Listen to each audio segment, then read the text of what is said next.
Muy bien, Fernando. Muy bien, justamente tenemos como primera invitada a la mencionada presidenta del Congreso, Mirta Vázquez, ante lo cual quisiera, sin embargo, rendir homenaje al personal sanitario de nuestro país. Las cifras han bajado el día de ayer por debajo de 100 muertos, sigue siendo muchos, pero era la primera vez en mucho tiempo que teníamos menos de 100 muertos en un día, y hace poco, hemos escuchado hace pocos minutos al director de un hospital de Chimbote, donde nos dice que desde hace 3 días no se registran muertos en su centro hospitalario. Son buenas noticias. Esto es fruto naturalmente de un esfuerzo de muchas personas a las que no hay que ser ingratos de rendir homenaje. Comencemos con esa nota y ahora sí, vamos a hablar sobre política con la señora Mirta Vázquez, presidenta del Congreso de la República, que el día de ayer sobrevivió a la presentación de la moción de censura. Ella y sus 2 compañeros en la mesa directiva. Señora Vázquez, buenos días. Sí, buenos días, don Fernando, Carlos y Mónica, gracias por la entrevista. Buenos días. Por favor, quisiéramos que nos explique qué es lo que se le reprocha, por qué es que se presentó esta moción, que finalmente no fue admitida a debate, pero en fin, fue formulada por, tengo entendido, 4 de sus colegas, uno de los cuales votó contra la propia moción que le había firmado, pero en fin, así están las cosas. ¿Qué se le reprocha, señora Vázquez?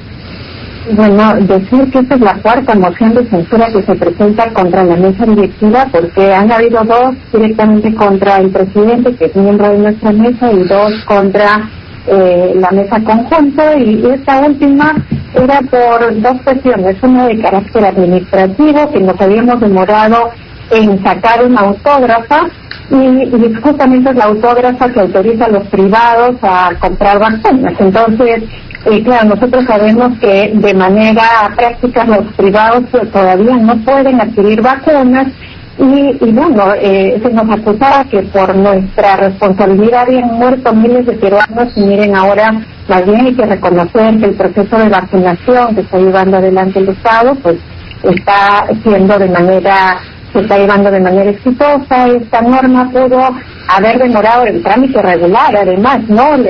Las autógrafas no es que las escribimos rápidamente, tienen todo un proceso, entonces hubo una demora de unos días para que salga. Eso ya está publicado, entonces no había motivo tampoco, para ayer ya no había motivo de esa censura.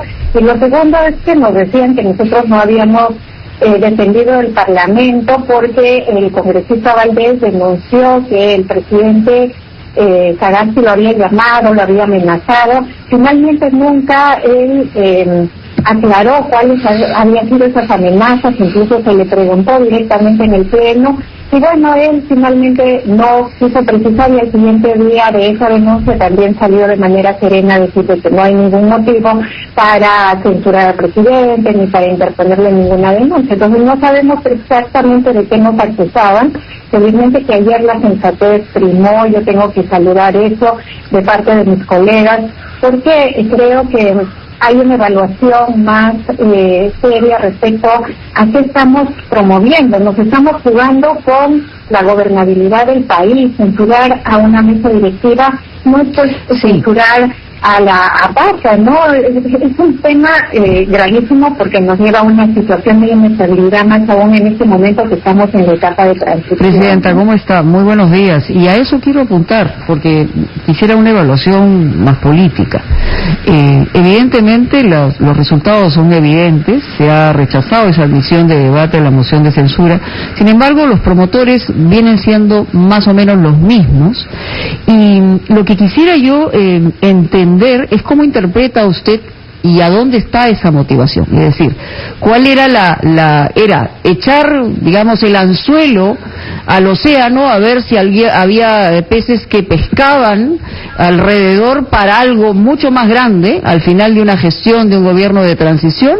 ¿O qué, frente a qué estamos, según ustedes? Porque la interpretación política también es parte del trabajo de un Congreso de la República. O sea, ¿qué es lo que verdaderamente estaban buscando? Porque lo que usted nos está manifestando es que había obviamente una evidencia de que no había una razón concreta para una moción de censura. Entonces, ¿qué hay detrás de todo esto?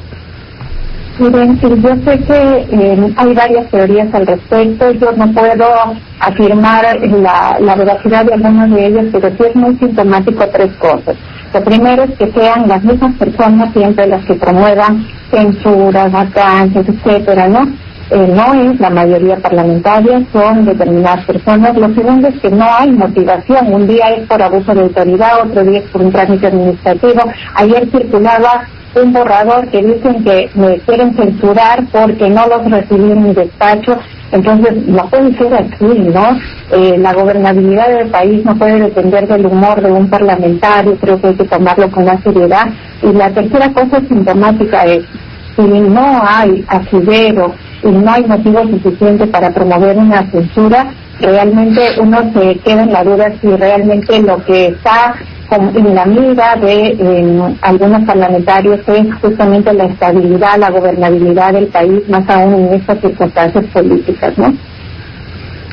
Presidenta, buenos días. Quería insistir en ese punto y en el borrador que usted dice que está circulando. Efectivamente lo hemos visto ayer y en esta oportunidad sería una moción de censura, pero solamente contra usted. Ya los otros dos miembros de la mesa directiva quedan de lado o quedan fuera de esta moción. Y la motivación también es esa, ¿no? Se dice que en aquella oportunidad usted no los quiso recibir y que además, recuerdo las palabras de los congresistas, usted, entre comillas, salió por la puerta falsa, como se dice, ¿no? Como no queriendo justamente encontrarse con ellos. ¿Qué opina de esta nueva posibilidad? Solamente a usted. ¿Por qué tanto ajeriza en su contra, congresista?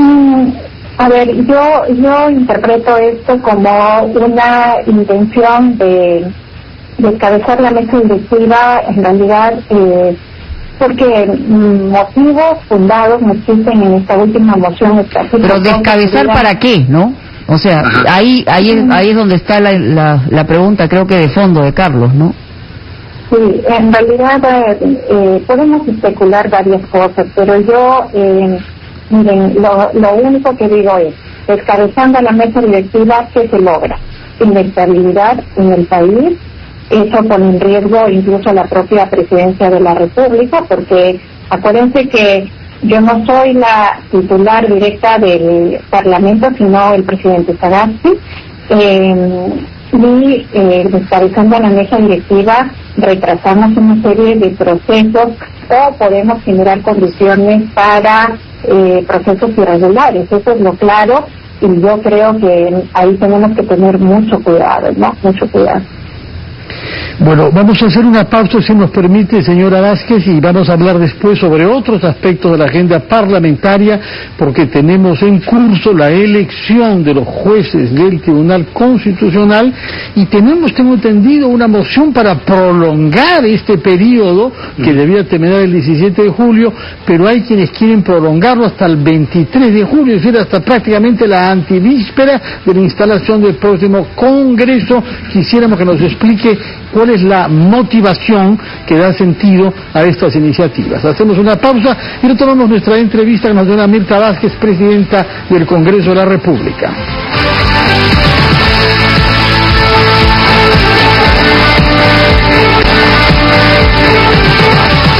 Son las 8:17, estamos entrevistando a la presidenta del Congreso de la República, señora Mirta Vázquez, a la que quisiéramos preguntarle, fuera de este incidente, parece superado, por lo menos parcialmente, de censura de la mesa directiva, ¿qué otros temas en agenda quedan al Congreso actual, que en principio debe terminar sus funciones el 17 de julio? ¿Qué temas quedan pendientes de necesidad vital? Por favor, señora Vázquez. Y bueno, aparte del tema de la elección de los miembros del Tribunal Constitucional, lo que tendríamos es pendiente algunas normas que han quedado sin aprobarse. Algunas son importantes, tienen que ver con temas de salud, seguridad alimentaria, ¿no? Igual creo que tendríamos que evaluar, porque nos queda un par de semanas donde tendríamos que hacer un trabajo prolijo para identificar cuáles de ellas tenemos que priorizar. Yo creo que podríamos hacerlo en lo que queda. Sin embargo, los colegas piensan que habría que ampliar una legislatura y claro, eso en realidad tiene que pasar por una evaluación sobre si hay necesidad o no. Ahora, ampliar una legislatura, ¿hasta cuándo? Porque en realidad ya está a puertas el hecho de que asuma el próximo Congreso. Sí, fíjense, ese es un tema que hay que tener en cuenta. Yo he recibido un documento ayer de parte de 3 bancadas, Acción Popular, Alianza para el Progreso y Somos Perú, donde requieren la ampliación de legislatura, pero no hay ninguna motivación, no simplemente es un documento simple donde dice: señora Presidenta, solicitamos que se amplíe la legislatura hasta el 23 de julio. Eso mismo lo pidieron en la Junta de Portavoces. Yo les pedí que evaluáramos esto, si hay una absoluta necesidad, si hay algo que hace, digamos, fundamental que podamos ampliar unos días la legislatura, podríamos evaluarlo, pero no he visto todavía una motivación específica. Sí, de parte de algunos miembros de la Subcomisión de Acusaciones Constitucionales que se acercaron ayer, sí encontré una motivación interesante que podríamos evaluarla, porque, a ver, ¿qué pasa? En la Subcomisión de Acusaciones Constitucionales acaba de resolver varios casos importantes. El de Chávarri, por ejemplo. Resuelto, ya decidido, ¿no? Sí, se ha decidido. El caso de Alarcón también, pero resulta que hay parlamentarios que no han firmado el dictamen y por tanto no pueden entrar para esa comisión permanente que viene para el día martes. Entonces había mucha preocupación porque dices, bueno, ya hemos resuelto los casos. Lamentablemente hay parlamentarios que no han querido firmar, no han podido, bueno. ¿Y eso qué significa? ¿Que no se puede ejecutar? No se puede llevar a la comisión permanente el dictamen si no está firmado, por más que haya habido una decisión. Entonces había mucha preocupación sobre el tema, porque además están faltando algunos casos pendientes que se van a discutir en esta semana. El caso del ex fiscal de Gálvez, ¿no? Que también está con una denuncia pendiente. Y en este sentido ellos decían que se podría ampliar una legislatura para terminar, la legislatura unos días para terminar estos casos. Esa me pareció una justificación interesante. Habrá que conversarla, pero digamos, eso solamente un caso así podría justificar que ampliemos unos días. No creo hasta el 23. Me parece que la Junta Preparatoria está pensando en la instalación de los nuevos parlamentarios a partir del 22, ¿no? Entonces no podemos nosotros ya en esos días, digamos, seguir sesionando. Ya no es procedente eso legalmente. Entonces por eso es que hay una evaluación, digamos, de por medio, y hasta el momento no hay ninguna decisión al respecto. Presidenta, se vienen los plenos para la elección de los miembros del Tribunal Constitucional. En términos generales, este proceso ha sido muy criticado por la rapidez con que se ha realizado y además por la calidad de la evaluación, y me refiero específicamente a las preguntas hechas en la entrevista personal. Es cierto que esta es una facultad del Congreso, nadie lo puede negar, pero ¿usted cree que hay falta de legitimidad de este Congreso para elegir a los magistrados? Y en segundo lugar, ¿no le parece, no sé si irresponsable, pero poco conveniente que en este momento de pandemia se realicen 2 plenos presenciales? Sí, a ver, 2 cosas importantes en relación a ese tema. El Tribunal Constitucional, digamos, la elección de miembros efectivamente era un encargo que teníamos este Parlamento. Y debimos llevarlo a cabo, pero lamentablemente por la crisis de noviembre ese proceso se paralizó varios meses. Entonces creo que lo que ha jugado en contra es que se ha retomado el proceso demasiado tarde desde mi punto de vista, y ha habido un interés por avanzarlo, pero esto ha terminado generando una serie de críticas de parte de la población, porque probablemente no se tomaron tiempos suficientes como para que este proceso se lleve adelante de la manera más prolija como se hubiese esperado, ¿no? Entonces ahí hay una preocupación. Sin embargo, la mayoría del Congreso ha decidido que hay que llevarlo adelante. De hecho, conforme a los plazos y el cronograma, hemos tenido que citar para este 7 y 8 para la elección en el Pleno ya. Yo creo que ahí hay que tener mucho cuidado en relación a que este proceso puede ser legal, puede ser una facultad del Congreso, pero sí yo nuevamente hago referencia a este término que bien lo ha mencionado Carlos, el tema de la legitimidad, y eso tiene que ver con la aceptación de la población, con la confianza que la población tiene en este proceso, y yo sí siempre insto a mis colegas a mirar ese aspecto que es muy importante, ¿no? El respaldo que tenga todo este procedimiento y que la población sienta que es lo más adecuado. Algunos colegas dicen, no, bueno, esa es nuestra obligación y hay que llevarlo adelante, pero yo sí, por lo menos instaría que evaluemos este tema. El 7 y el 8 vamos a tener la oportunidad de evaluar a cada candidato, a uno por uno, todo el pleno, y creo que ahí cada uno tiene que ser muy responsable de ver si se cumplen las condiciones como para poder elegir. Recuerden que necesitamos 87 votos y habrá que tener un consenso lo suficientemente fuerte como para lograr... ¿Pero qué justifica, Presidenta, qué justifica que sea presencial? Y entonces para usted sí falta legitimidad en ese Congreso para elegir a los magistrados. No en el Congreso, pero creo que sí hay que verificar la legitimidad del proceso.